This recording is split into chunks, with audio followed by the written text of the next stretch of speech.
वाली भूत। शिखा की नई नई शादी हुई थी।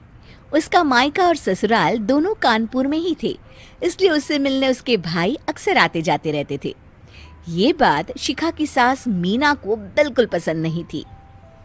मम्मी जी, आज राहुल भैया आ रहे हैं। कौन, तेरे चाचा का लड़का? जी मम्मी जी। अरे पर वो तो दिल्ली में रहता है ना? हाँ मम्मी जी, उन्हें कल सुबह दिल्ली के लिए निकलना है, तो वो आज मुझसे मिलते हुए कल सुबह यहीं से निकल जाएंगे। हमने तो धर्मशाला खोल रखी है ना। कुछ कहा क्या मम्मी जी? मैंने कहा हाँ हाँ, आने दे तेरे भैया को, जमकर खातिरदारी करेंगे। अब तो कुछ करना ही पड़ेगा, इससे पहले कि मेरा घर धर्मशाला बन जाए। ये कैसी बातें कर रही हो मीना? सच ही तो कह रही हूँ। अभी इसकी शादी को साल भर भी नहीं हुआ और आए दिन इसके घर वाले आ धमकते हैं। अरे तो क्या हुआ, वो इसी शहर में रहते हैं तो हाल चाल लेने आ जाते हैं। इस बार मैं उनका हाल और चाल दोनों ही बिगाड़ दूंगी। अब बहुत हो गया जी। अरे ये कैसी बातें कर रही हो, हे भगवान, बस आप तो देखते जाइए। शाम को राहुल आता है। नमस्ते आंटी, कैसे हैं आप लोग? हम लोग तो ठीक है, तुम कैसे हो बेटा? मैं भी अच्छा ही हूँ आंटी।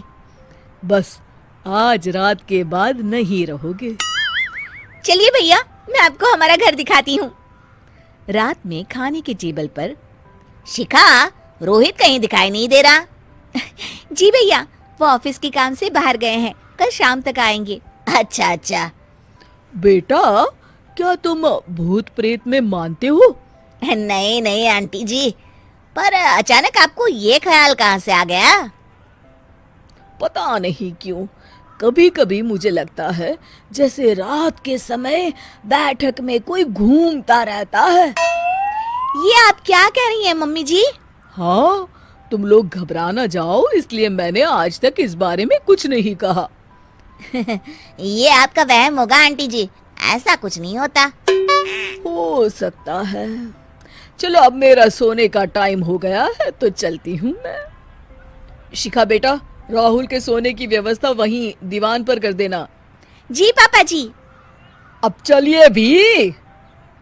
अच्छा, तो बैठक में सोने वाले हैं साहबजादे। क्या बड़बड़ा रही हो? कुछ नहीं, आप सो जाइए।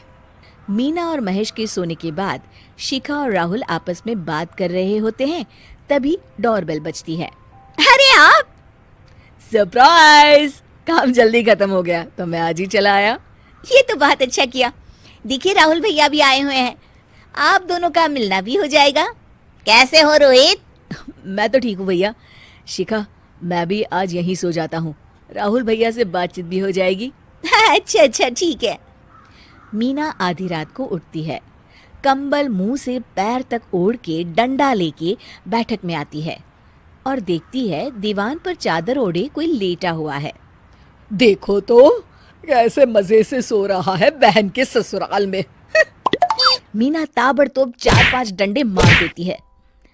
अरे मर गया, अरे बचाओ बचाओ, कौन है? मीना जल्दी से अपने कमरे में भाग जाती है। हे भगवान, ये मैंने क्या किया? ये रोहित कहाँ से आ गया? लगता है ये नालायक राहुल मेहमानों वाले कमरे में सो गया होगा। आज तो इसकी खैर नहीं। उधर बैठक में, अरे क्या हुआ रोहित? मैं बाथरूम में था, तुम्हारे चिल्लाने की आवाज सुनी। पता है भैया, मैं सो रहा था, अचानक से कोई आकर मुझे डंडे मारने लगा। ये क्या कह रहे हो? लगता है तुम भी आंटी की तरह भूत प्रेत में मानते हो। नहीं नहीं भैया, सच में कोई आया था। मैं तो जा रहा हूँ मेहमानों वाले कमरे में सोने के लिए। इस समय अपने रूम में जाऊंगा तो शिखा की नींद खराब हो जाएगी। ठीक है भाई, जाओ तुम, जहाँ तुम्हारा भूत डंडा लेके ना आ सके। थोड़ी देर बाद मीना कंबल ओढ़ के डंडा लेकर मेहमानों वाले कमरे में पहुंच जाती है। वो बिस्तर पर सोए रोहित को फिर डंडों से मारने लगती है। अरे मर गया, अरे मर गया। तू भूत प्रेत में नहीं मानता ना?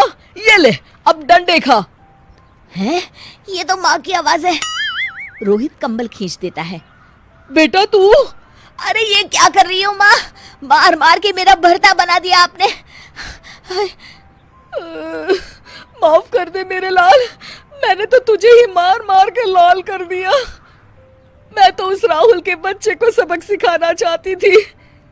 राहुल भैया को?